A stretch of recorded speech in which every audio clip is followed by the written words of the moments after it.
ജോലി കിട്ടും, നിസ്കരിച്ചാൽ റിസ്ക് കിട്ടും. ഹാഫിളത്തുൻ ലിസ്സുഹ, ആരോഗ്യത്തിന് അല്ലാഹു സംരക്ഷണം നൽകും നിസ്കരിക്കുമ്പോൾ. ദാഫിഅത്തുൻ ലിൽ അദാ, പ്രയാസങ്ങളെ അത് തട്ടിമാറ്റും. മതുറദത്തുൻ ലിൽ അദ്വാ, രോഗങ്ങളെ അത് അകറ്റി നിർത്തും. മുഖവിയത്തുൻ ലിൽ ഖൽബി, ഹൃദയത്തിന് ശക്തി നൽകും.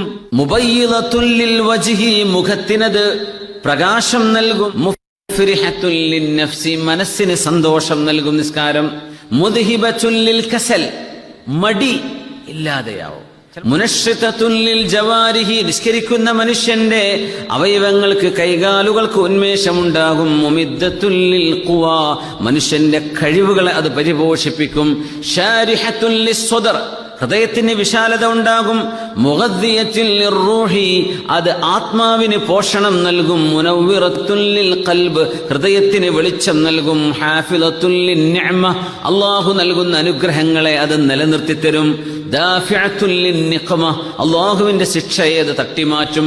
ജാലിബത്തുൻ ലിൽ ബറക, ബറക്കത്തിനെ കൊണ്ടുവരും. മുബഇദത്തുൻ മിനശ് ശൈത്വാൻ, പിശാചിൽ നിന്ന് നമ്മളെ അകറ്റി നിർത്തും. മുഖർരിബത്തുൻ മിനർ റഹ്മാൻ, അല്ലാഹുവിലേക്ക് നമ്മൾ അടുപ്പിക്കുകയും ചെയ്യും. അതാണ് നിസ്കാരം. അത്രത്തോളം നിസ്കാരത്തിന്റെ മഹത്വമുണ്ടെന്ന് ഒരുപക്ഷെ നമ്മൾ ചിന്തിച്ചു കാണില്ല.